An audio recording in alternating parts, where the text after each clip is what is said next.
One of the galleries that's recently opened in Missoula is the Convergence Gallery. Today we're going to be visiting with the owner, Lilian Nelson, and this is the closing day for an exhibit that's been up for a while, the Von Common artists. They're a group of young, energetic, avant-garde artists that are doing some really creative work. We're going to take a look at some of those images, and as the program suggests, look before you speak. We're going to talk about them. And so we're thrilled to be able to be here at the Convergence Gallery today. Let's go in. We have Lilian Nelson with us today, and she's going to talk about a couple pieces. You know, as far as this program goes, we're attempting to keep a visual image, and this program is attempting to raise the level of articulation around art, celebrate the artists who are local and creating art where we live, and we'll examine how these images bubble up in our community. So, Lilian, thanks for having us today. Yeah, thank you. And I'm thrilled that you are willing to talk about one or two of your pieces. Sure. Okay. Well, maybe we can walk over here. Okay. I was immediately attracted to this piece as we walked into the gallery.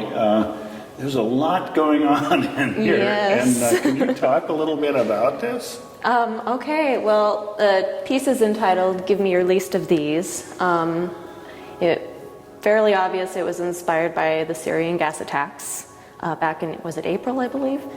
And interesting thing is sometimes I go in and out of listening to the news and I didn't hear about them the day it happened, but I was online the next day and suddenly all these videos and images were popping up everywhere, and I'm like, what is going on? And I have 3 kids of my own, so the horrendousness of it just hit me really hard, I think, like it did most people. And this piece was born. I originally made it for the prom common that Von Common put on in May. And yeah, to me, art is like therapy. It's like purging yourself of your emotions and your thoughts. And maybe, unfortunately for the viewer, you now have to be burdened with that. But it really is a release. And so my message was basically partly because of the Syrian attacks and the new immigration laws trying to become enforced. Basically, what our country was originally established as a country for everyone, and how we can't just turn our backs on people because we're scared. And coming from that, from the supposedly Christian perspective, we say we're a Christian nation, we're supposed to love one another. So, yeah, Statue of Liberty is basically a representation of that, as well as just being the icon for our country. Yeah. One of the things I really enjoy about this piece is that, well, there's a lot of things I like about this piece. Thank you. And, you know, it's not your traditional rectangle or square. It's pieced together, and it's like a lot of these things you're piecing together in the news and responding to. And I love the controlled palette that's going on here. Kind of this complementary colors going on with the green and red. And it's pretty ominous. It's a really heavy piece. You have some Christian imagery going on here. Also with, you know, this really powerful woman, which should be saying, this is what our country is about, is caring and nurturing for the least in the world. And there's a lot of conflict going on around that whole idea. And is this imagery of the United Nations? That's Atlas. So that's the famous sculpture that's in New York. Okay. And it's outside the UN. It is. Okay. That's kind of part of it. It's also, when it was first made, the artist was going for him being a representation of our capitalistic society. And I don't think he meant it in the way that our capitalistic society has become, but that's kind of the basic thing. You know, our capitalism has grown into this, we serve ourselves, we don't serve the world. And if you go back in Greek mythology, Atlas, you know, he angered the gods, and then his punishment was to carry the weight of the world for eternity. So I kind of feel like that's the way our country is going in a way. We're carrying a bunch of weight, but we're pushing people out at the same time. Artists expressing these ideas is so hopeful. Yeah.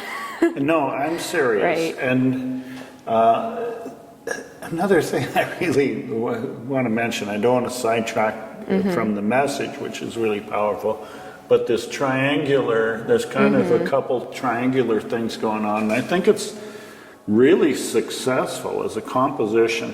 Thank you. You have this thing about the power of the representation of the United States and what it should be, and then in the background. And you haven't overworked any of these ideas. There's a simplicity about that, and it's not too much to absorb or comprehend. It's really like it. Thank you.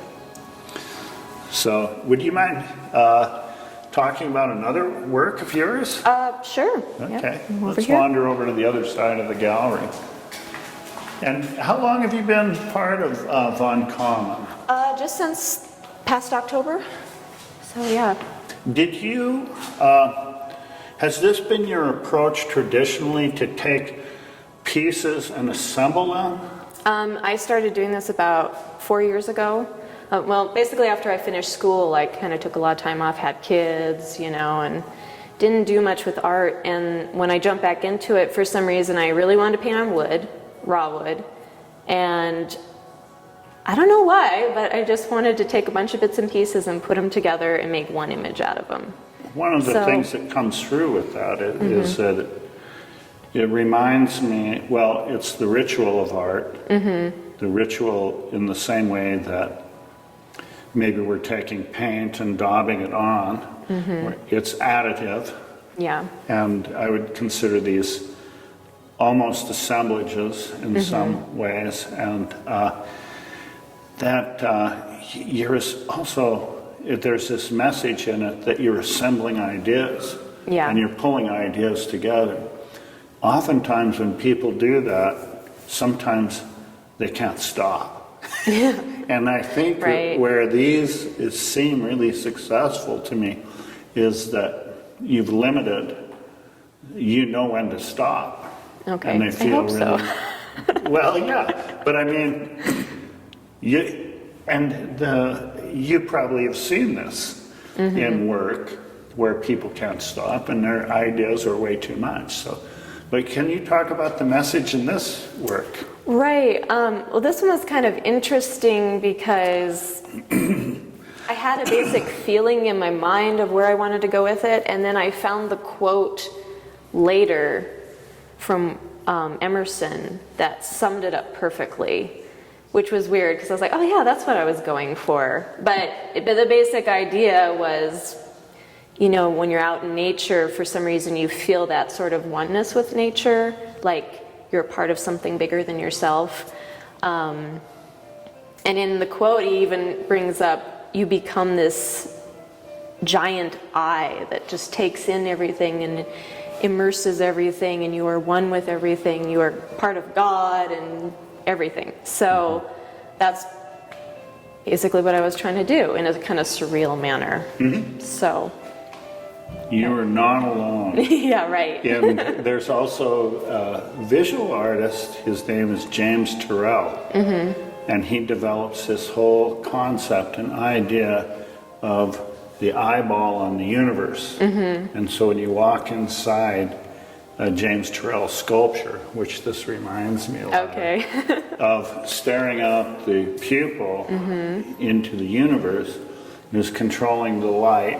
Yeah. And the message. And anyway, it's not always the best thing to bring up to an artist.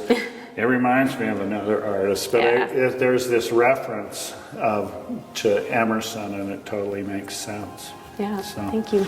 So many artists go to school, work for a while, and quit. Right. And there is a commitment on the part of all of the artists in here Yep. that is great. You know, it's inspiring for people who maybe have been here for a while. And that now this venue, and there's some other venues in the community that celebrate and draw attention to artists and artists expressing art in different ways. Right. And we're thankful for that, and thank you. Thank you. Okay.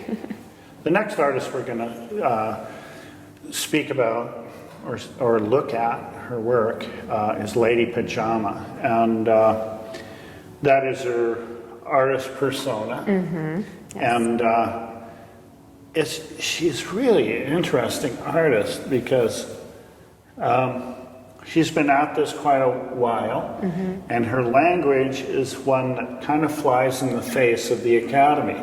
Yeah, like right. all academic instruction, she's like a rebel, rebelling against the horizon line, all of the figurative instruction. And she's really embraced this language of folk art, but even beyond that, it's like W. Fay spoke of art brut. And as you look at this, she's suggesting commissioning a portrait of someone that you could, but as you look at this, it's like no portrait you've seen, and you wonder, well, would you really commission a portrait like this? But again, it's like being a rebel in the face of what's normally accepted.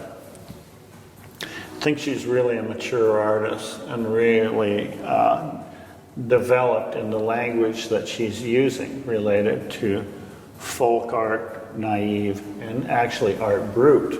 And much has been written about this, but sometimes we see it in Missoula, and it's just beginning to garner this acceptance. Right.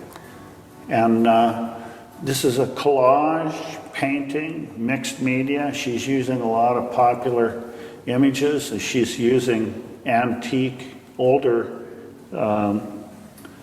books, sheets of music. She's layering, and naive isn't really the right word, but maybe lines with the simplicity about them that is about her approach. And she's been part of Uncommon. Isn't she one of the founding members? She's not one of the founding members, but she's been around for quite a while, yes. And it's interesting you say, you know, she's a rebel against academia. Well, she's entirely untrained artist. She never went to school for it or anything. But she wears that quite proudly. Yeah. Exactly. Which she should. I'll say two things about that. I mean, yes, people can be self-taught, but this work and the work that I've seen of hers is resolved. You know, it's not overworked. She knows when to stop, and she gets to the point of expressing what it is that she wants to express. A lot of them are really funny. Exactly. And she ties in the title to the piece.